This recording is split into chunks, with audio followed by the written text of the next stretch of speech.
Hello, good afternoon or good evening, good morning, wherever you may be in the world. I am going to share some screen and go through some slides, and obviously there'll be plenty of room for Q&A. The challenge I've always got is to summarize things into a short space of time because there is so much material around what's driving people's behavior. It's obviously being recorded, so you can just relax and obviously rewatch anything at another time. So one of the things I really want to look at today is what is driving people's behavior. Now, with behavioral science, which has been used a lot against the public over the last few decades and really over the last couple of years intensely, a lot of the time on the surface, things do not make sense. And it's only when you start to understand things at a deeper level, the understanding of how people's psyche works, that things start to make sense. And this is one thing that we've really found by unraveling what's going on. Is that pretty much everything we can explain, I do believe now. And of course, the challenge then is actually coming up with solutions to the problems that we face. So behavioral science is effectively the study of decision making and why we make decisions the way we do, the way we think, and it's made some startling discoveries over the last few years, the last couple of decades, that really know why we do things and why we make the decisions that we do. That information hasn't really been given to the public. It's actually been used by corporations and institutions and governments to actually get compliance and sell more of the things they wish to sell. But at its core, behavioral science will really allow us to understand, predict, and positively influence people's behavior. It can be used ethically, especially, the person has to be consensual, and it can answer many of the questions, particularly not just about the last few years, but really all the way through history. But I think it's pretty clear that it has been used completely unethically. And in fact, there's a real lot of pushback now. And anyone that's been on this planet in the last 2 years can see that there is so much stuff that's going on that really seems completely irrational. So there's one real question I want us to really get from today, and it's what is more important than the data and the facts? And this really is the underpinning question that we really want to understand. So really, we have a basic drive away from pain and towards pleasure. I think that's widely accepted all around the world in all psychology. But when we look at what's really driving Joe, so Joe Bloggs here is the character in our story, and Joe and his sister Jane have many, many disagreements over the COVID narrative. Jane doesn't trust the government. She challenges everything about it, whereas Joe is completely thinking that everything's done in the best interest of the public. And we're not really going to challenge that per se, but we're going to look at what drives Joe to believe what he believes. So effectively, there's 5 elements to keep it nice and simple to understand what drives Joe's behavior. And if we think that there's a deadly virus, and this is what Joe thinks, and this virus, really, he wants to get towards safety. He wants to move away from that and towards safety. So effectively, what he's doing is he's moving away from the virus, and that's the need that he has. He has the need for security. So this will create a lot of emotions, a lot of fear, a lot of things to drive him to be motivated. And if we look at, past pandemics, like one was actually declared in 2009, but nobody really took it seriously because it didn't really install fear in them. They didn't feel it was salient to them. They didn't feel that all these relevant attributes were there, which is why this time round, so many decisions by the authorities were taken that forced everyone into a position where they had to act, whether it be to comply or not comply. And that's really the question a lot of people faced. So effectively, what happened was people were given 2 pathways.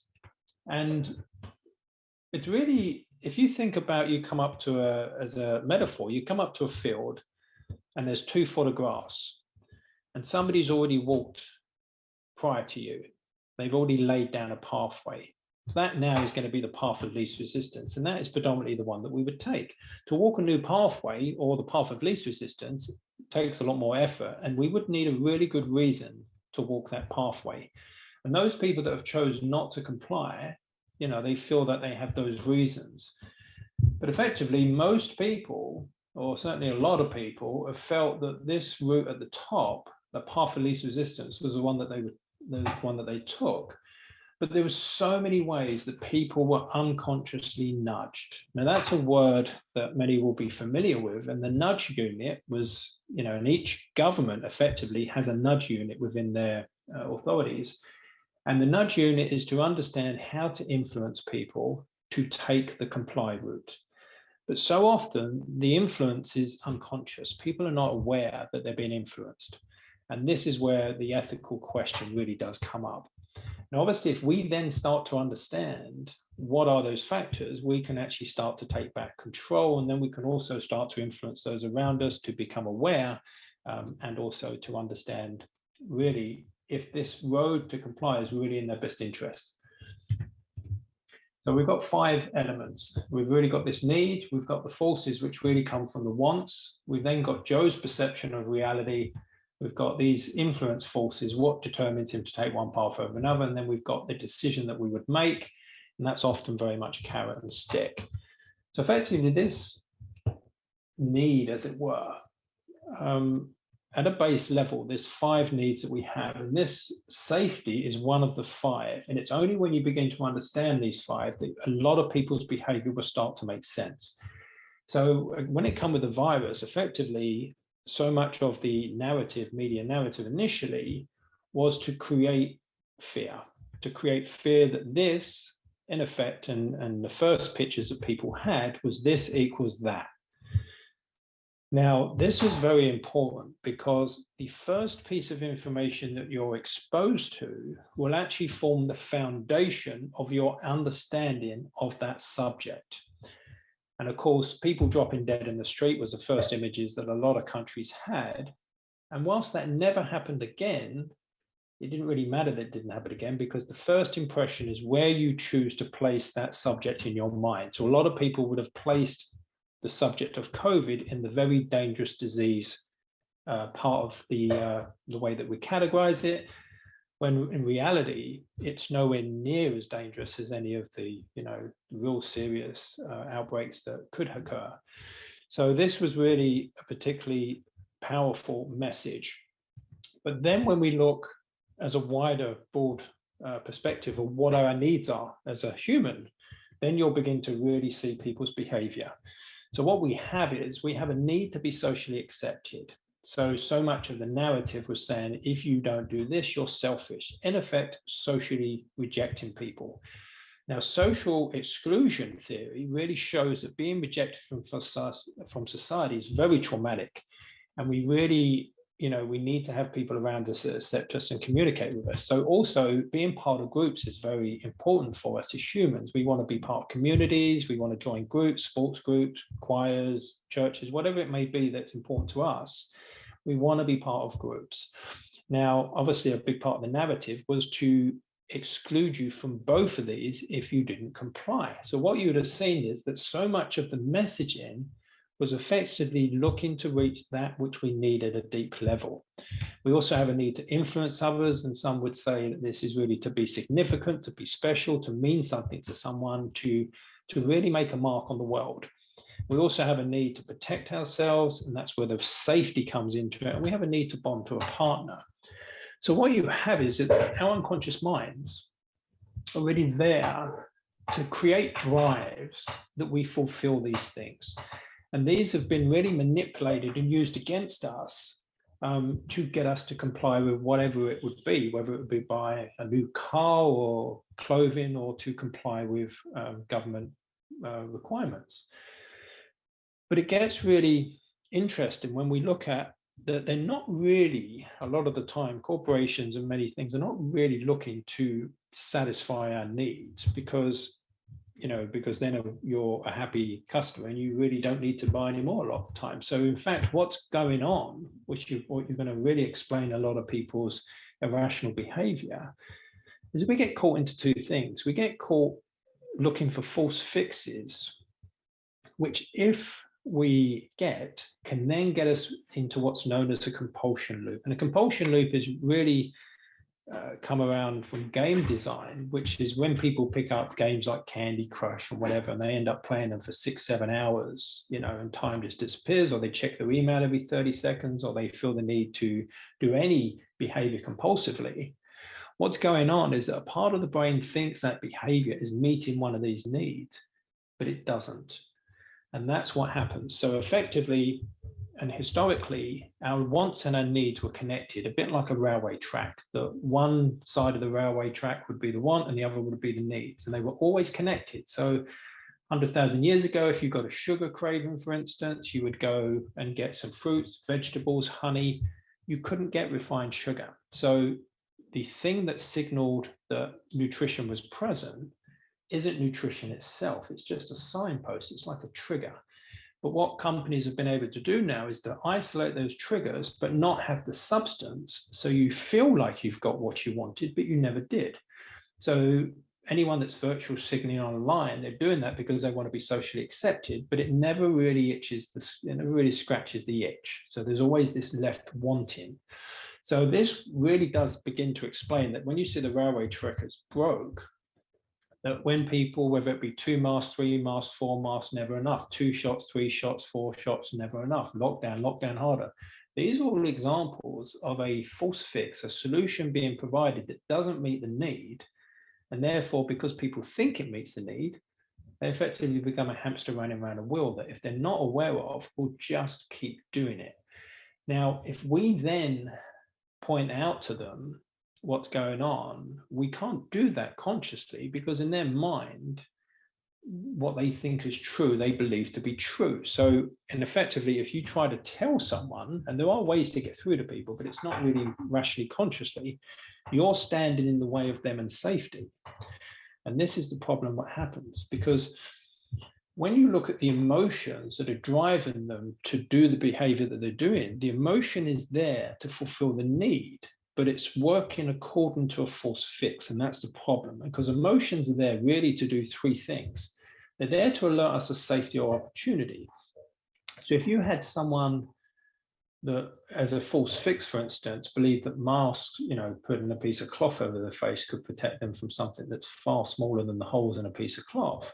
But if they actually believed that, if you walked by them without a mask on or clothes, that would alert safety in them. And what you'll generally see is that it won't be a conscious decision. The unconscious mind, a bit like a Godzilla or King Kong, will just come up like a roaring animal. And you'll generally see anger as being the first thing, because anger, each emotion has an action tendency, and anger is an action tendency to lash out at that which is threatening our safety. So you're going to see that people will be very irrational because something at an unconscious level has triggered one of those 5 basic needs. So for instance, if you were to tell someone they are wrong, you're effectively rejecting their ego, and you will see the same mechanism as drift straight into anger. Emotions also motivate us to act. They really get us to move, to do something. And that's why so much of the propaganda is used fear and many other emotions such as guilt, shame, because it's the emotions that motivate people to act. All advertising effectively is to elicit an emotion and attach to a product.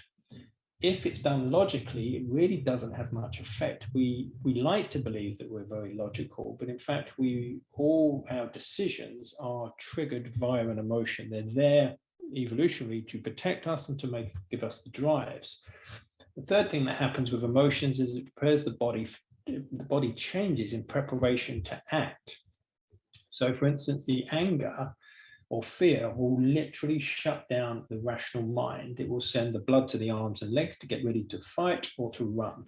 This is why when you trigger one of these things, you're going to be talking to someone completely irrational. You cannot reason with someone that's turned into the emotional part of the brain. Once they are acting irrational, there really is no reason with them. You've got to calm them down before you can have a conversation from that point.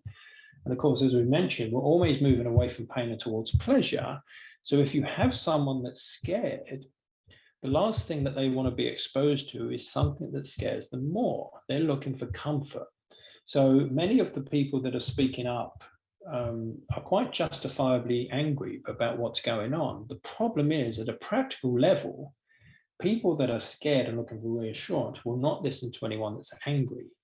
So one of the real big challenges that we have is for people to transmute that anger into other action, emotions. So just looking at these 5 needs again, hopefully it starts to really make sense that why people are reacting the way they're acting, because they're literally looking to get these 5 needs met. So people have been scared shitless, so they're seeking safety, but of course what they've been told will make them safe has not been making them safe. So this is the perfect way to create a resellable product, but it keeps being sold time and time again. The one thing that's really key to touch on here is something which was research known as rat park. Now, rat park was research that was done in the 60s and 70s that showed that when you put a rat in a cage, isolated on its own, effectively locked it down, and you gave it 2 water bottles, one laced with heroin and the other one just water, the rat would effectively overdose every time and die. Now, what's going on is the drug was giving the rat a dopamine hit, which the rat was thinking was giving it what it needed. Now, Colin Alexander came along and he said, well, that's kind of a crazy situation. Of course, the rat's going to get hooked to the drugs. It's got nothing else to do. So he built Rat Park. So he built this huge enclosure where the rats had lots of toys, games, and they could, mate, they could do anything. And then they also had the heroin and the water. They hardly ever touched the heroin and they never overdosed. And that really showed that it wasn't the substance per se, it was the person's lack of needs being met, which drove the need for a substance, or drove the need for the dopamine to be sort of released, thinking it was getting its needs met. Now, in game design, what they show is with these compulsion loops, if you withdraw something that someone has, that's one of the quickest ways to drive a compulsion loop. So lockdown effectively removed people from their basic needs, and then obviously all the fear propaganda triggered that one as well. And then people were given the only way out is effectively a hypnotic command saying, you're going to get these back if you do as we say. And that's one of the quickest ways to drive a compulsion loop, is to actually withdraw driven compulsion loops. So hopefully now you're beginning to see why people, because and for most people that are caught in these compulsion loops and these false fixes, it's not conscious. It's not like they sit down and say, I'm going to get angry, I'm going to get scared, and these things. It's actually a process unconsciously outside their awareness. And those of us that have become aware of this, obviously then we start to look at it and things start to dissipate then, because then once we're aware, we can actually start to listen to the numbers. But when someone's stuck in that emotional loop, the numbers are not going to make much difference if they're presented consciously. We've got to find a way to get them into the unconscious mind. And on the project, we talk about telling stories, metaphors, and questions, because really it's an experience that people have that shifts them. So the third point is Joe's perception. And this is so key, because if you've got 2 people talking, and we're going to see this in the next slide, it will start to explain why people are, they can look at the same fact and have a completely different response to it. And this really is where Voltaire's quote comes into it. Those who can make you believe absurdities can make you commit atrocities. And that's Voltaire. And what we know is that information and meaning does not exist in a vacuum. However, often it feels like it does. If we look at a fact, we think that the fact really sits on its own, but it doesn't. It's surrounded by hundreds of pieces of information which give that fact meaning.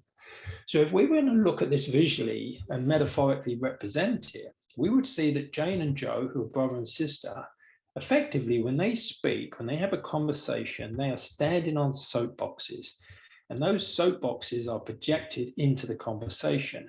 And by the same token, because we can't do anything else, anything that we believe to be true is obviously going to come into the conversation. But we also have magnifying glasses, and in effect, linked to, and our soapbox really is representing our unconscious mind, all the things that are in our map that some say. So how we see things, how we understand things, our beliefs, our memories, it's a huge reservoir of all that data. So if Jane and Joe look at a fact, a lot of the time we just think on the surface, okay, they're going to see that relatively similar. But in fact, it's going to be so distorted by what's in their soapbox. So if we look at a typical, and it's just a typical for representation purposes, perspective that Joe may have, and we say that Joe believes the media, Joe thinks that the government serves him, Joe thinks that social proof means that if everyone's doing it, it must be a good idea. Joe thinks if somebody says it's safe, it must be. Joe trusts institutions, authority, thinks there's enough checks and balances in the system. And he thinks really importantly that there's a scientific consensus, which one would ask, if they didn't release the data, how could there be? And of course, Jane, by contrast, she knows that there's huge amount of censorship. She knows that there's lots of conflicts of interest. She knows that there's non-government organizations that have lots of interest in many of the pies. She knows that media effectively is a corporation. It's 5 corporations that own nearly every media. And their paymasters are effectively corporations and advertising and income. So if any story is going to conflict with someone's income, it usually gets withdrawn. She distrusts the government, she may have read a history book, and she knows that science can be influenced just as any other industry. So now looking for it through these perspectives, we can imagine that if Jane doesn't trust, say, the BBC, and there's an article where the fact is that Jane and Joe are going to see it completely differently. And vice versa. If Jane puts an article out there which say, these corporate fact checkers take a look at and dismiss it, Joe's not even going to look at it. So we have very much 2 echo chambers, that anything they look at is going to be interpreted almost opposite. But of course, we come up with a really interesting and important question is that can these soapboxes be influenced unconsciously? And the answer to that is yes, that Joe can actually be influenced. And if Joe went out on a Thursday night to clap to the sky for the NHS, that was actually, some would say, a psychological operation, because that technique, which is known as the commitment principle, has been used for decades to actually get someone to do a small commitment which will change their attitude towards that subject. And the same has happened with many things that are going on at the moment. If you change your Facebook profile to be in support of something, when the time comes that a lot of pressure is being pushed to support that thing, it's very hard for people to backtrack. So this is used constantly to get people just to make a little bit of a commitment, and therefore they change their attitude and they see themselves, really importantly, as identifying with that cause. So the 4th bit is really these influence factors, and these are really, so much is known about these nowadays that it's really quite important to know about them and to just touch on them, because these are 10 of them, but there's probably about 250 ways that you can influence someone. And these primarily come from this document and a lot of research that's occurred over the last few decades. And this is a document I'd highly recommend people watching, and you can obtain it by typing into a search engine, Mindspace space government, and you will generally find this. And I have a link to it if anyone wishes to see it. But if you notice from the subtext there, it says influencing behavior through public policy. So what they're effectively saying is that they're going to create lots of policies that will influence people's behavior. And on page 66 in this document, they specifically refer to the fact that people would not be happy when they find out about this, the public. And on page 67, they specifically refer to changing people's identity. It is possible by loads of subtle nudging to actually get people to change what they identify with. And many of us here today would have seen people that we thought had one point of view, and then after a bit of being stuck in front of the TV, you've seen their viewpoints change drastically. And one of and I'm not neither left or right, but one of the real startling ones is that the left has really been starting to support corporations, which is pretty much against what their philosophy is, and they're not aware of that, but that was intentional. I actually spoke to one of the behavioral scientists that worked on that project, how they managed to use a thing which is called transfusion, which you use someone's belief system against themselves. So they started pushing things about all the jobs that come from big corporations in order to get people on the left to start supporting them. But if we look at these, we could look at any one of these 10 and talk about them. But they're very, very powerful things. I mean, if you look at number 10, scarcity, everything product-wise around COVID, we were told initially it was in massively short supply. this increases our desire or demand for that thing. So then when it comes, people can't, they're queuing up to get it. You see this with all the Apple stores and everything. When they release something, they just create this massive scarcity and it drives desire.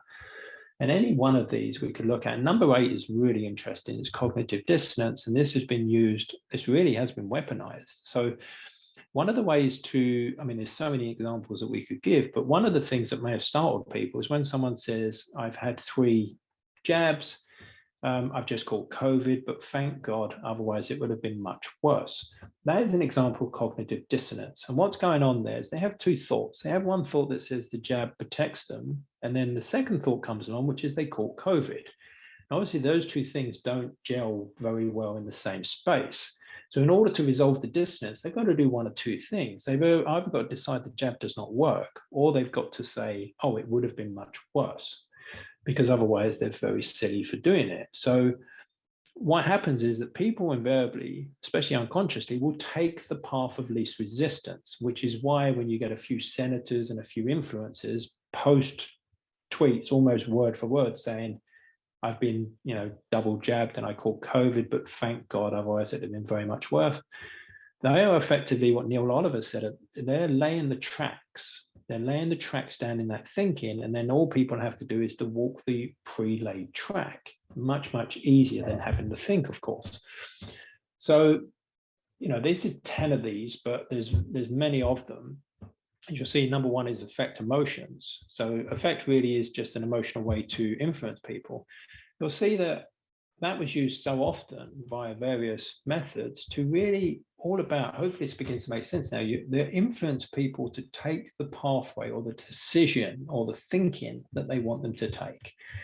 So at number 5, really, we've got what's known as operant conditioning. So you're really just training people via carrot and stick. This is good, that's bad. This is good, that's bad. And what you would have noticed, if we go back to this, the top pathway would have been so compelling for most people because it was painted with Teflon. If you took the pathway, you got your life back, you got your needs back, and etc. But if you took this pathway, a lot of the time you couldn't travel, you were ostracized, and in some countries you couldn't even shop. That path of least resistance was painted with sludge. So you start to see how every message is effectively sending people this way and telling them not to go that way. And of course, then what happens is that a divide and conquer is created between those that comply and those that not comply. And then you just get them to fight with each other. And then the people causing the problems are really out of the firing line. So some of Joe's behavior, looking at the 5 elements, we've really got, Joe, his perception of the world is so key. And it's really, there's 3 elements to it. There's Joe's conscious perception, there's Joe's unconscious perception, and there's Joe's map of the world, his understanding of what things are. So if Joe thinks masks are safe, if you're not wearing one, you're the threat. If Joe thinks, A equals B and you don't, you're the opposition. So this is very, very key. This is why people with different views really have lots of challenges. And what I might do in a minute is go back to that slide where they had different views, because the key is not to focus on the fact at hand, but to focus on the data that gets Joe to see things that way. And if we can get that changed, then Joe really will shift his perspective. I think that's one of the biggest things that people have not been doing, is that they've been focusing on the facts in isolation, which Joe is just going to see completely differently. So in summary, there's a need. Far left-hand side, the need drives the forces of the want. How Joe interprets those really dictates whether he takes option A or B. And in this instance, option A is comply and option B is to not comply. And then whichever pathway Joe feels compelled to take is often the one he will take. A lot of the time, Joe won't know why he's taken one of these, because a lot of the influences happen unconsciously. And that's probably the most dangerous part of influence, is that when it can happen without people's awareness. So we have these 5 elements. And when you begin to understand these at a much deeper level, people's behavior will really become apparent, and you'll be able to predict it and also be able to really assist them. But understand it does take a little bit of time. So coming back to this question, what is more important than the data and the facts? And hopefully now we can realize it's what Joe thinks are the data and the facts. It's not what reality is, it's what Joe thinks reality is. And that's why so much of the narrative is spent actually on what Joe thinks rather than the actual data itself. So in summary, we do three things on the project. We look at conversations, how we can have successful conversations, why they're strained. One of the real beautiful things about this is you start to see why this has always been problematic through history. A lot of it now is, when the need to understand it has really propelled us to understand that. And of course, messaging is very key. So much of messaging is fallen on deaf ears, particularly because of Joe's different viewpoints. We've got to understand how to resonate with what Joe understands and how he sees the world. And this last bit is how we're influenced and how behavior works. It's very, very key to understand that. So if I were to give you 3 tips about how to speak with people and about how to understand things, the first thing is that we've got to get from opposition to common ground. If anyone sees you, this is why the labels, conspiracy theory, anti-vaxxer, deniers, all these are why there's so much money is spent using these terms in the propaganda, is because it's divide and conquer. When you have 2 groups that identify as different groups, they will ignore everything that the other group says, particularly strongly when they're in opposition to each other. So if you identify as an anti-XYZ and the other person doesn't, that has to be overcome before they will listen. So really, we've got to find common ground. We've got to find something that we agree on first, because that starts to break down the barriers. Such a key point that we don't want to be identifying with any real broad label. We want them to identify to us. Otherwise, they're going to orientate to the caricature of what the media has told them that person is like, because they generalize that everyone within the group holds the same belief system. And that obviously is not true, but that's what people do. The second point is to navigate this cognitive dissonance. So effectively, if you say to Joe, and Joe believes 2 + 2 = 5, and you say no, it equals 4, all you're going to do is trigger cognitive dissonance. So what we say is avoid providing conclusions and provide the information that leads to the conclusion. And what is the best way of doing this? To tell stories, to use metaphor, and ask really good questions. One question that I'd say we do not want to ask is why someone has done something, because all you're going to get is rationalization, justification, and people trying to defend themselves. If you can ask questions that ask them to explain certain things, they're then going to find themselves not knowing why. And it's at that particular point they want a lot of support. You can also ask them questions like, oh, have you seen this Mindspace document? And they might go, oh no, what's that? And then you can just go into explaining what it is. And obviously just them knowing what it is will start to get them curious why our government's using psychological manipulation on the public and how powerful can it be? So each of these we do via the videos and the websites, we do go into a lot of detail. And as I say, I'm putting a summary of 30 minutes today. And in fact, in a couple of weeks' time, we have a whole day workshop on this. But when you begin to understand these, it really will change the way that you speak to people. It really will change the messaging. It really will change, the whole strategy to keep our freedom, I think, in general.